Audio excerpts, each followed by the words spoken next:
এই জামানার কথাই নবীজি বলছেন সাল্লাল্লাহু আলাইহি ওয়াসাল্লাম, তোমাদের সামনে এমন একটা যুগ আসছে, নবীজি বলছেন জামানা সাবরিন, কঠিন জামানা, যে জামানা ঈমান নিয়ে চলাটা হবে হাতের মধ্যে আগুন নিয়ে চলার মতো। তো নবীজি বলছেন ওই সময়ে সাহাবী জিজ্ঞাসা করছেন, ইয়া রাসূলুল্লাহ, আমি ওই সময়ে কি করব? ওই সময় আমি কি করব, আমাকে কি পরামর্শ দিচ্ছেন?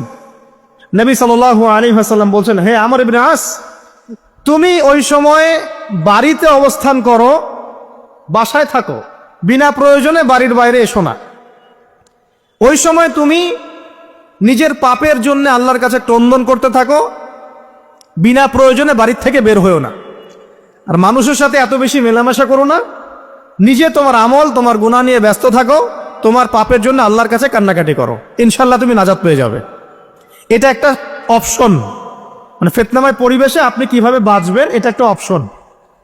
আর একটা হাদিসে গিয়ে নবী সাল্লাল্লাহু আলাইহি ওয়াসাল্লাম বলছেন যে যখন এমন ফিতনাময় পরিবেশ আসবে, তখন যদি তোমরা এই আমর বিল মারুফ নাহি আনিল মুনকার, সৎ কাজের আদেশ, অসৎ কাজের নিষেধ, আমার সুন্নতের উপর অটল থাকতে পারো, তাহলে তোমরা 50 জন শহীদের নেকি পাবে। সাহাবায়ে কেরাম বলছেন, ইয়া রাসূলুল্লাহ, আমিনহুম আও মিন্না, তাদের মধ্যে 50 জন নাকি আমাদের মধ্যে 50 জন শহীদ? নবী করিম সাল্লাল্লাহু আলাইহি ওয়াসাল্লাম বলছেন, বাল মিনকুম, বরং তোমাদের মধ্যে 50 জন শহীদ। এটা অপশন নাম্বার 2।